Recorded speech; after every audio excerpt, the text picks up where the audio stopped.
Hi, I'm Matt here with State of Flex, here to talk to you about Chasing Amy. This is Kevin Smith's third feature film, and the third week of my retrospective on Kevin Smith's film career. This film was really the film that gave Kevin Smith a confident career. After the misfire or perceived misfire that was Mallrats, he was kind of like on the edge of teetering out of the film world into obscurity. He had like a home run with Clerks, a huge misfire with Mallrats. Chasing Amy was the one that brought people back on board, and rightfully so. This film is so good. This is my absolute favorite Kevin Smith film. It hits on a sort of weirdly personal level. Not that it reflects my life so much, but because you can feel that Smith was writing everything with his heart on his sleeve. Like, it is so such a personal experience. So much so that the film stops at a certain point to let you know that he came back with something very personal to say. This is his film that is in the Criterion Collection, which I have featured right here. This movie has garnered quite a bit of respect, especially in the time that it was made. However, certain criticisms have arisen with this film, some of which are rightfully there, and some of which I think are a little bit overblown. I will address those later. This one I'm going to sort of break up into chapters, because I have quite a bit to say about this. So I'm just going to start by launching in and discussing the plot. The plot of this film is somewhat basic. It's a movie about two comic book writers who wrote a really independent comic that sold incredibly well, got a job working sort of a more mainstream comic book that isn't necessarily the story that the main character wants to say anymore. However, his writing partner really wants to essentially sell out and become like a mainstream like cog in the machine. So this is a personal struggle for the character of Holden, who is really trying to reflect on the two paths he has to go. He can sell out, or he continue to make what he deems quality art. All the while, he meets another young comic book writer, a female writer for a comic book called Idiosyncratic Routine. And he falls deeply, madly, head first in love with her.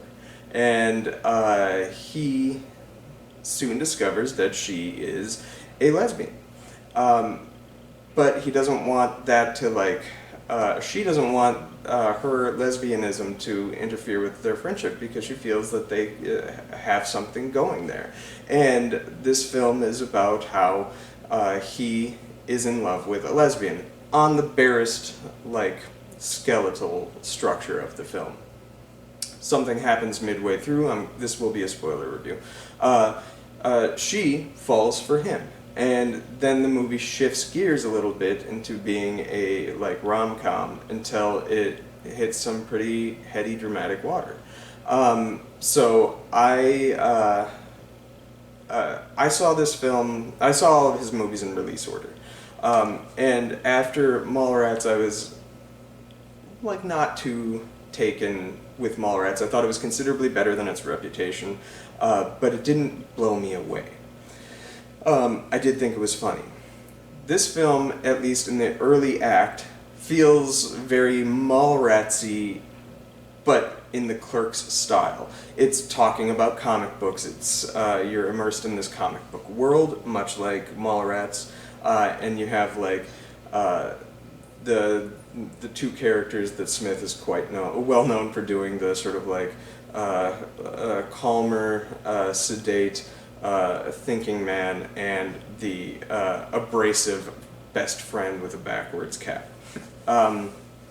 He's kind of repeated this tradition in Clerks, Mallrats, and Chasing Amy.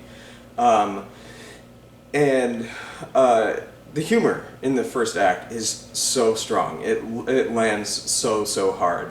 Those scenes at the convention, the Tracer scene, the introduction of Hooper, all of that is fantastic. But then the film sort of shifted into the romantic territory for the second act.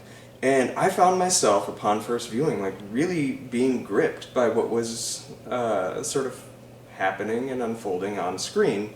And then the last act took my breath away. I thought it was just simply beautiful. So, I want to discuss why this movie is as good as it is and why likely it was in the Criterion Collection. The film, I said, is a very personal story. And that has two aspects. You have the comic book story aspect that very much reflects what happened to him with the Clerks. Clerks was this small independent that he made that launched him into the wider stratosphere of filmmaking. And he felt like, I think this movie, at the time when he was making this movie, I feel like he felt like he sold out. And this movie addresses that concern, because Holden, who is very much a posit for Smith in this film, is so reluctant to try and work with the media men. He has an interview with MTV where they tell him they want his Blunt Man and Chronic comic books to be made into a weekly animated cartoon series, 12 episodes straight up.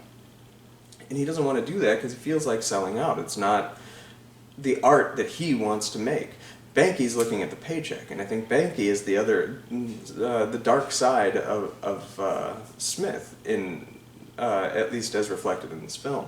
And so the film really is addressing the sudden success and then the personal feeling of failure in the sense that Mallrats really had nothing to say. Clerks did. And he felt like he had more than just that. And really, truly, the studio system really wasn't for him. And this is sort of working out those problems and insecurities within himself about what his career, potential career at this time, really was. The other side of that is the Holden and Alyssa storyline. The film sort of hits on some pretty raw nerves, dealing with Smith's own personal insecurities, and really addresses male toxicity. The film, at the end of the day, and this is sort of where the criticisms come in, is about a person who thinks himself very liberally minded, who discovers that he is actually pretty conservative at his core, and how he has to then come to terms with that. He is afraid, both Smith and Holden, of the past that his significant other had, and can't get over the past, even though he should be devoting himself to the present. And the most common criticism this film gets is that even though it is attacking issues that could potentially be interesting, it's following it from the least interesting perspective. You have four characters in this film that are really dominating the screen time. You have Holden, who's your typical cis white male. You have Alyssa, who's this queer girl who currently identifies as being a lesbian, but has quite a history with the relationships with men, and is falling for Holden. You have Banky, who is sort of your posit for every male on the internet, who is incredibly antagonistic and aggressive towards women, sort of use them as very strong sexual objects, but has this very strong homophobic lean, so much so, and he has so much devotion to the Holden character that it could easily be read, and I think the film sort of lands at, him being a closeted gay man himself who's not really prepared to come out, and he hasn't dealt with his own internal struggles with that. And then the fourth character is the very openly gay comic book writer Hooper X, who's one of all the mutual friends of theirs. And the least interesting perspective to tell this story from is the Holden perspective, which is the only true perspective we get. We get little glimpses of Alyssa's, and I think some of the stronger scenes in the film are from Alyssa's perspective. It's her with her friends when she sort of outs that she's in a relationship with a male, as well as when she explains to Holden, before he discovers her past, why she is with him. That scene is incredibly well written and well acted.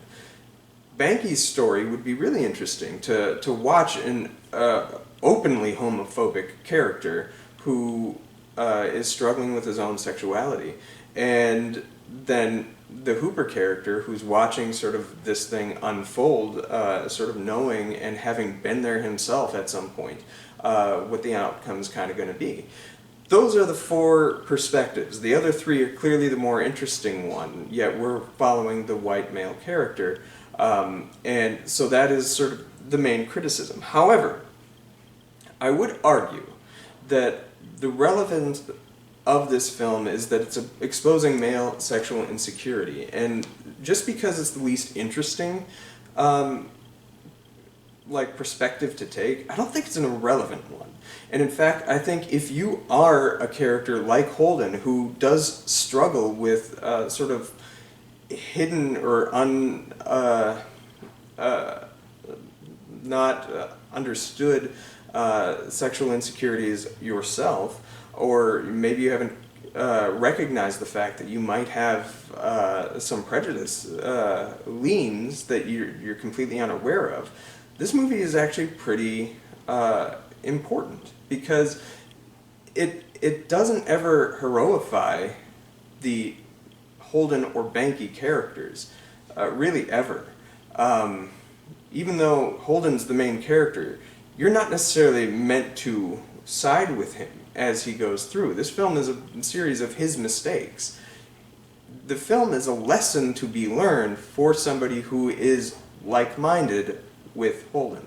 And I think that's where the criticisms kind of fall short a little bit, is if you're looking at this film on a very textual level where it's just one surface, yeah, that reading is very palpable. This is a story told that should not be from the perspective of the Holden character. However, subtextually, there's a lot more to it. And the outcome of the story, where Holden learns that he has made mistakes this entire journey in the film, and then he has to then live with those mistakes for the rest of his life, knowing that he kind of pissed away his one shot at being with Alyssa over some stupid bullshit from the past, is kind of important. It's a lesson to be learned, and also shows that people can grow and change organically throughout this picture, which can be a deep reflection in real life. And I think because Smith went through a similar situation to this, as he's openly acknowledged, I think this sort of demonstrates his growth and change. You listen to the characters in Clerks, and they kind of share a similar vibe to the Holden character, right? They're all deeply concerned with their girlfriend's past. And this movie is the story told on how to get over something like that and live in the present. And the female character written in this, the Alyssa character, is just gloriously written. I think she is so beautifully realized, and she never once apologizes for anything that she's ever done in her life in this movie, because there's nothing to apologize for. And I think she is the anchor of strength in this film. Were she not as well realized, well written, and well acted, this movie could easily fall apart. and become truly problematic. But she is written in such a way that she carries strength and maturity, and far more so than the subject matter that this film is dealing with. And that is what truly impresses me. So the other thing that's kind of interesting here is the whole bromance angle. Smith really kind of like helped create the bromance genre, where you have the homosexual subtext of best male friendship. Judd Apatow's built his like entire career in the early to mid 2000s around like the bromance and whatnot. And there's other filmmakers too. You get like your Harold and Kumars and things like that. But what's interesting here is how far this film really takes that and makes the subtext very much become the text by the end of the film. This movie leans into that homosexual subtext in ways that I haven't really ever seen any other film like this do. They usually stop short. You have the I love you scene in Superbad, where the two are drunkenly yelling at each other how much they love each other on the floor and stuff like that, and it's a sweet scene. But this movie really takes it and examines it under a very like a strong lens, and that I found impressive. So the characters. Holden is an interesting character in that he's kind of the least interesting character on screen, right? You're just kind of following him. Banky is just a really not likable character. Both Holden and Banky kind of land in the not very likable territory. And another criticism that's kind of slung at the film is that all you need to change a lesbian is a series of deep dicking, which is a quote from the film, but the idiot character is the one that says that, and that's Banky. You are never meant once to side with Banky in this film. Banky is vilified throughout the film, and rightfully so. He is a relatively gross character. Played so well by Jason Lee that I think that that's where some of that criticism stems from, is he's a likable actor. Whenever he's on screen, you want to watch him. And he gives us much stronger performance in this than he did in Mallrats, and he was the damn highlight of Mallrats. So when you have a character like that who is just so disarmingly magnetic, it's somewhat understandable to read what that character says as the moral message of the movie. I don't think this movie lands in that direction whatsoever. And the only other character who repeats that line is Holden as a joke to Alyssa, and she like slugs him right afterwards with a pillow. I don't think that's the message of this film. But you have those two characters who you're following throughout the whole film. They're really just not very likable, which is kind of an interesting place to take a film. However, this film has two other main characters that I think are the two best characters Smith ever created. One of them is Hooper X, and the other is Alyssa Jones. I've already discussed Alyssa Jones and how she's the anchor of this film. She makes this movie work because she is Joey Lauren Adams, for my money, gave one of the best performances of 1997. The fact that she was not nominated for an Oscar is criminal. She was so incredibly, groundbreakingly good in that performance, and has never really been given an opportunity to showcase what she's capable of. And I don't know how this movie isn't her like calling card to hire her for everything. She is just stunningly great. And then Dwight Ewell as Hooper X gives another amazing performance. His strong militant black artist introduction, where he's sort of playing a riff on Malcolm X and discussing his comic book white-hating coon. That whole scene is fantastic, well written, really funny.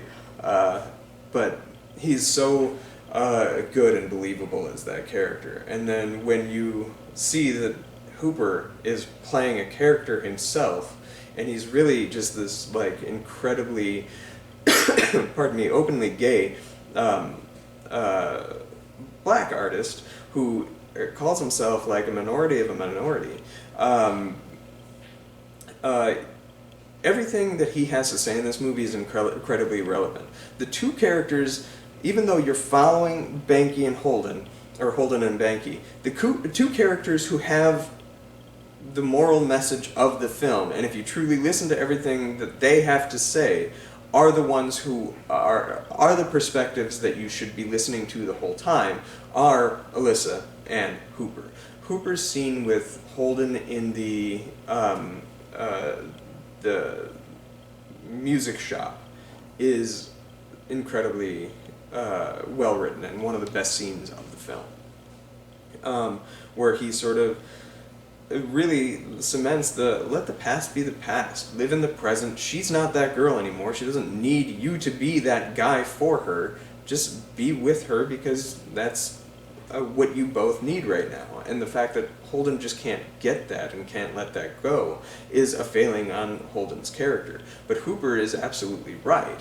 And that's echoed a couple scenes later with Alyssa, who says point blank, I'm not that girl anymore. But she also refuses to apologize for it. Her slapping him at the end and her little like soliloquy goodbye to Holden in the on the couch scene is just so incredibly strong.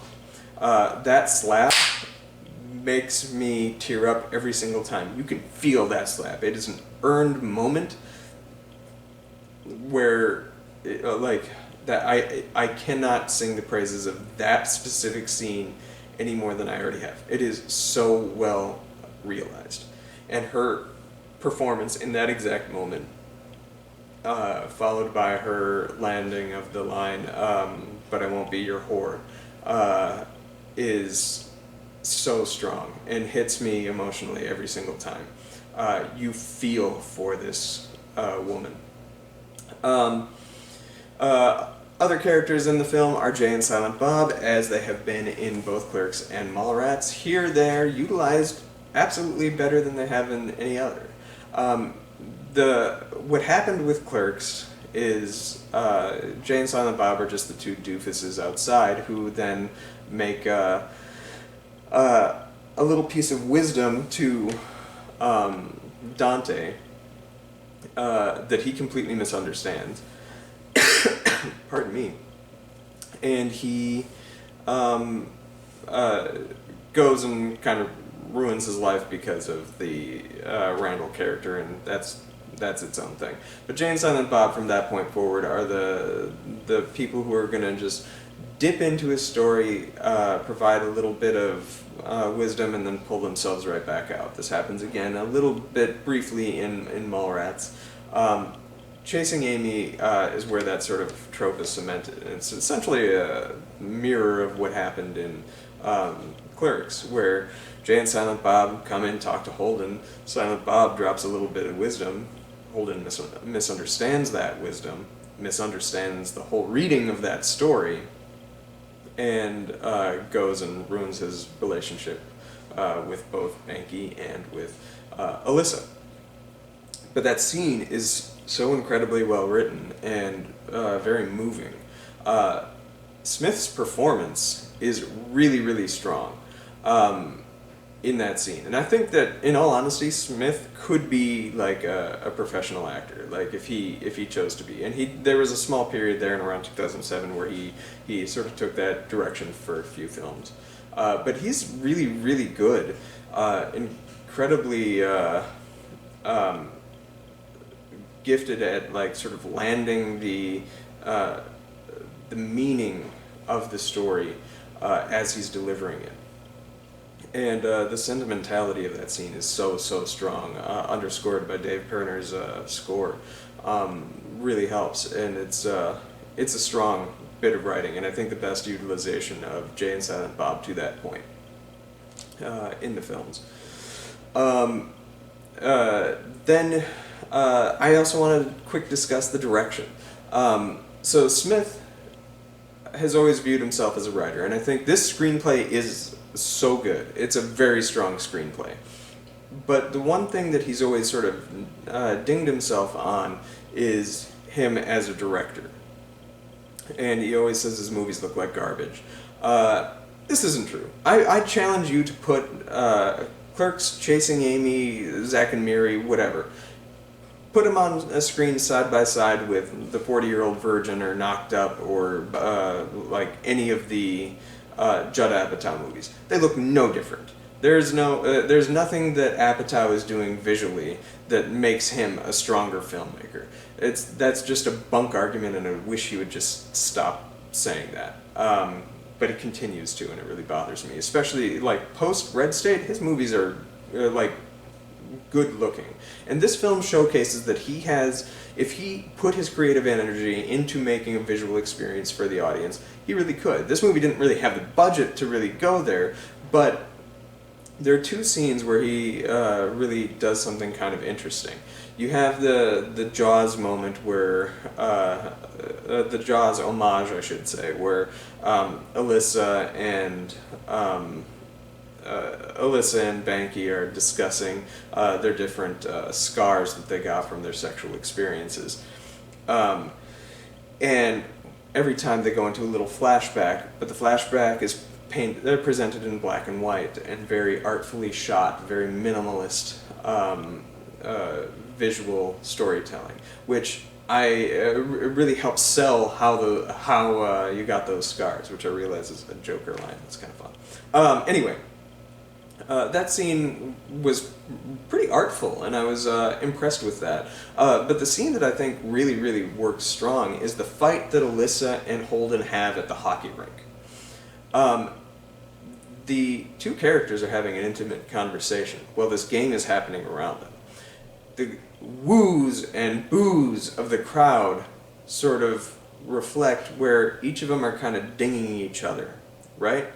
And then the camera like starts involving itself and getting closer in on Alyssa and on Holden, that whole experience. And that was really, really visually interesting. The sound gets woven into that scene, where when one character really just slugs back and addresses what this subtextual argument is all truthfully about, you get like the visual of a hockey fight where another hockey player punches another one, and you hear like the alarm bell going off, and the sound of the heart beating getting louder and louder, and all of that is really, really adds to the experience. That's a very experiential scene, and showcases that if Smith wanted to or had the time to devote himself to the creative energy of visual filmmaking or experiential filmmaking, he could genuinely do that. That's one of the stronger scenes of the film. And so I want any more of his arguments about how he's a poor filmmaker. He just chooses not to engage that creative side of himself. And it's a shame, because I think he's said it so many times that he truthfully believes he's not a very good, interesting filmmaker. And it's simply not true. And we will discuss that a little further with next week's video on Dogma. The last thing I want to say, besides the excellent performances that Ben Affleck, Jason Lee, Joey Lauren Adams, and Dwight Ewell, as well as Jay Muse and Kevin Smith himself, they all give fantastic performances. Some of the strongest scenes, I think, are the funniest scene is the Tracer scene and the Lando scene. Those just really hit hard, and the final moment of the movie where Banky and Holden have their shared moment, as well as when Holden and Alyssa meet up one last time for this film, is really powerful. makes me tear up every single time, especially when she starts reading the Chasing Amy comic book and discovers that he did learn what he should have known the whole time. And then his departure and her talking to her, presumably her girlfriend, who's like, who's that? And she's like, oh, just some guy I knew. Scene is just gorgeous. Love it. I mentioned that this film has its big criticism. I have a proposal for how that could be fixed, right? So you have the four perspectives thing, and the film follows the least interesting perspective. I feel like this screenplay, if you were to just update it with current terminology and stuff like that, this film sort of does fall short and shows its age in the presentation of certain aspects of the gay experience, as well as the changes in labeling and stuff like that. I feel like this screenplay could be pumped up a little bit. And would work as a miniseries, say on like Netflix or something like that, where you tell the same story from all four perspectives. Have the first story following Holden and his whole thing, and have it be just Chasing Amy played out as Chasing Amy is. Then you could do one where you follow Banky and you like his internal realization that he is genuinely in love with Holden, and that's why he has so much jealousy over the whole Alyssa thing, and he's attacking her through homophobic means because he's afraid of his own homosexuality. Then you have the Alyssa plot, where she is has decided that she's embracing her sexuality and is fully comfortable with that, and suddenly this guy comes in and sort of shakes up her world a little bit, and we don't really enter too much into her perspective, which is a bleeding shame. And then lastly would be the Hooper one, who's watching this all unfold.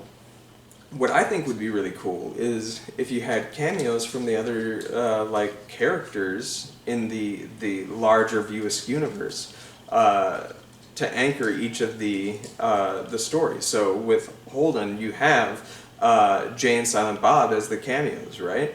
Banky, we already know he went to Quick Stop, and that's where he found out about Coey London. And he like the Dante and Randall relationship is a clear reflection of the Holden and Banky relationship. You can maybe utilize that and have the Clerks characters be dropped a little bit of wisdom for Banky that he needs in order to really sort of come out for himself, if that's the direction you go with the Banky character. Alyssa's sister in the storyline is Trisha Jones. The one who wrote the sex book in Mallrats. And you could have her be the anchor for Alyssa and building that perspective. And Hooper, I'm not sure who you could pull in. We know that God goes on his walkabouts, or like Rufus occasionally gets expelled from heaven to journey on Earth for a few days before being like pulled back. Maybe you could do something with that. I'm not sure, but I think that would be a really interesting way to take it. Maybe not like a feature or Netflix, but maybe like a stage play. Truncate this film down and do this film in 4 acts or something like that. Following each of their different perspectives, because I do think it's a pretty fantastic story, one that was very much of its time, yet slightly ahead of its time, because with time comes progress and stuff. Some of the failings of this film make you want to like at it or cringe at certain usages of language. But I don't think it's any less vital now than it was back then. Anyway, this is an easy 4-star film. This is one of my top 5 favorite films of all time. It is just so exceptionally well done, well captured, well acted. And it's the movie that I always go back to with Smiths. If you haven't seen Chasing Amy, do yourself a favor and do so. It's phenomenal. There's an excellent making of feature on the it must be the 15th anniversary Blu-ray, or something like that, called Tracing Amy. That's pretty interesting. Also, pick up the screenplay. The screenplay of both Clerks and Mallrats are coupled together in book form, released through Miramax Publications. It has some deleted scenes that didn't make it in that are really, really interesting and eye-opening and enlightening in and of themselves. So, highly recommend Chasing Amy. This is my favorite, pardon me, favorite film of Smith's. Check out my video next week, where I will be exploring Dogma and see how Smith rounds out the 90s. Thanks for watching.